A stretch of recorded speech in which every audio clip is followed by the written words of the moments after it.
एक बार गिद्धों का झुंड उड़ता उड़ता एक टापू पर जा पहुंचा।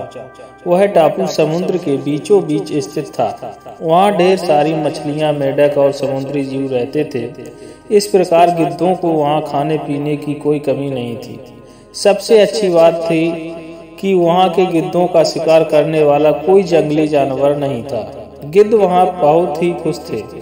इतना आराम का जीवन उन्होंने पहले देखा नहीं था। उस झुंड में अधिकांश गिद्ध युवा थे। वे सोचने लगे कि अब जीवन भर इसी टापू पर रहना है, यहाँ से कहीं नहीं जाना है, क्योंकि इतना आरामदायक जीवन कहीं नहीं मिलेगा। लेकिन उनमें सबके बीच में एक बूढ़ा गिद्ध भी था। वह जब युवा गिद्धों को देखता तो चिंता में पड़ जाता था। वह सोचता था कि यहाँ के आरामदायक जीवन का इन युवा गिद्धों को क्या असर पड़ेगा। क्या ये वास्तविक जीवन का अर्थ समझ पाएंगे?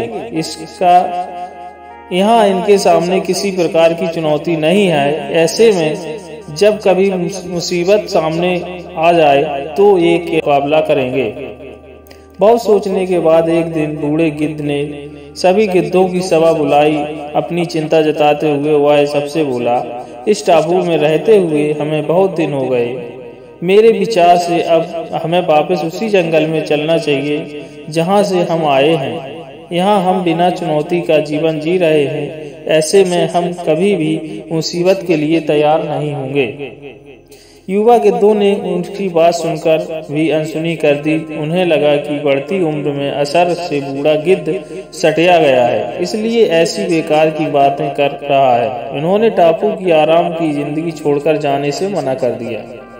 बूढ़े गिद्ध ने उनको समझाने की कोशिश की, तुम सब ध्यान नहीं दे रहे हो। आराम की आदी हो जाने के कारण तुम लोग उड़ना तक भूल चुके हो। ऐसे में मुसीबत आई तो क्या करोगे? मेरी बात मानो, साथ चलो। लेकिन किसी ने बूढ़े गिद्ध की बात नहीं मानी।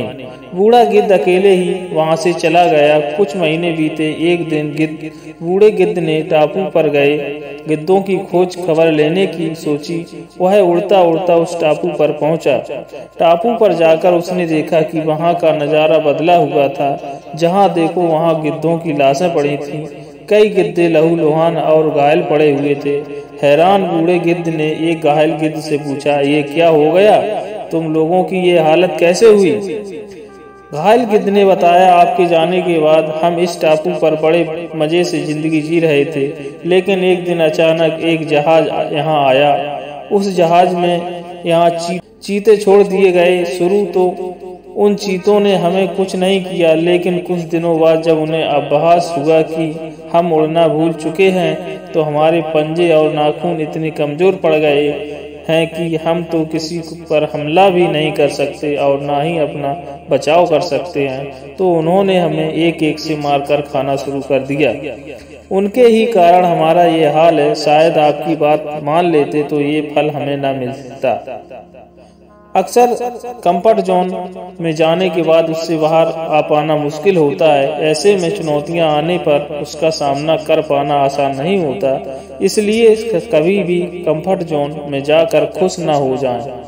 खुद को हमेशा चुनौती देते रहें और मुसीबत के लिए तैयार रहें। जब तक आप चुनौती का सामना करते रहोगे, आगे बढ़ते रहोगे। So thank you friend. अगर आपको मोटिवेशनल स्टोरी अच्छी लगी हो तो लाइक, कमेंट, शेयर जरूर करें और हमारे चैनल पर नए हो तो सब्सक्राइब करें।